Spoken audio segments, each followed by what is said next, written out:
السلام علیکم ورحمۃ اللہ وبرکاتہ۔ امید ہے احباب خیر و عافیت سے ہوں گے۔ تو ہم آج کا سبق شروع کرتے ہیں۔ دیکھیں، عربی میں آپ نے عربی کے جو الفاظ ہوتے ہیں یا جو سینٹینس ہوتے ہیں، جملے ہوتے ہیں، الفاظوں پر حرکات ہوتی ہیں نا، آپ نے دیکھی ہوگی زیر بھی لگا ہوتا ہے، زبر بھی ہوتا ہے، پیش بھی ہوتا ہے، اور پھر کبھی دو زبر ہوتے ہیں، دو زیر ہوتے ہیں، دو پیش ہوتے ہیں۔ تو ان کو عربی میں کیا کہا جاتا ہے؟ کہتے ہیں ان کو عربی میں حرکات کہا جاتا ہے۔ پھر ضمہ، فتحہ، کسرہ، ٹھیک ہے، یہ فتح، کسرہ، ضمہ کہتے ہیں پیش کو، فتحہ کہتے ہیں زبر کو، کسرہ کہتے ہیں زیر کو، ٹھیک ہے جی۔ یہ مثال میں بالکل واضح نظر آ رہا ہے۔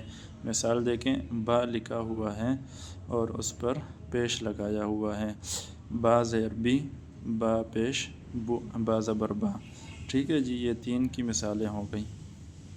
تو اچھا، حرکات کی آواز کی مقدار محض اتنی ہوتی ہے جیسے ٹک کی آواز، یا جتنی دیر میں انگلی کو کھولا جائے۔ بس یہ بتانے کا مقصد یہ ہے کہ ان حرکات کو کھینچا بالکل بھی نہیں جاتا، ٹھیک ہے۔ جیسے میں پڑھ کے دکھا رہا ہوں کہ با پیش بو، بس اتنا اس کو پڑھا جاتا ہے۔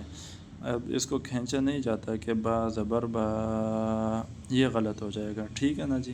بس یہی بتا رہے ہیں۔ اچھا، جب ان حرکات کی آواز کو لمبا کرنا یا کھینچنا ہوتا ہے تو ہم ان کے آگے حروف مدہ لگاتے ہیں، جو کہ تین ہیں۔ اب دیکھیں، واو، یا، الف، ٹھیک ہے۔ اب اس کو اگر ہم پڑھیں گے تو با واو پیش بو، ان کو ہم نے تھوڑا سا کھینچ لیا، با یا زیر بی، ٹھیک ہے۔ کھینچنے کے لیے ہم یہ تین حروف لگائیں گے جن کو حروف مدہ کہا جاتا ہے۔ چلیں آگے چلتے ہیں۔ سکون، سکون کیا ہوتا ہے؟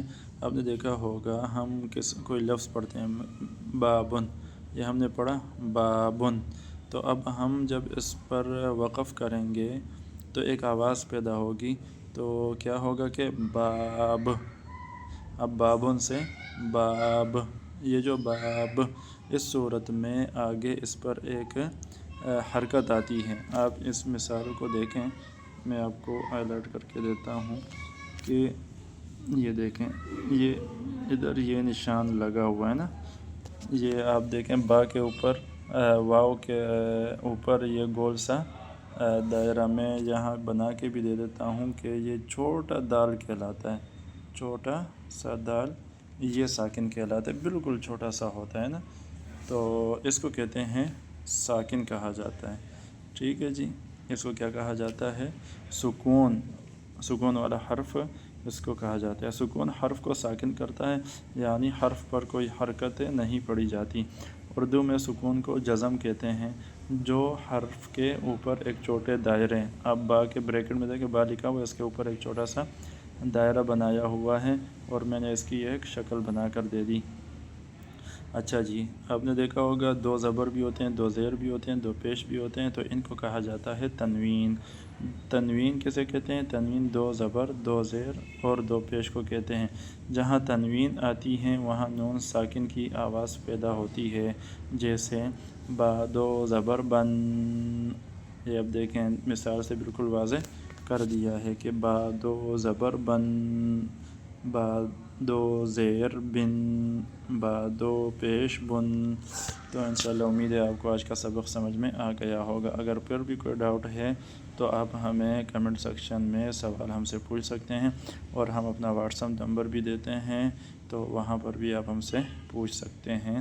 ملتے ہیں اگلی ویڈیو میں۔ السلام علیکم ورحمۃ اللہ وبرکاتہ۔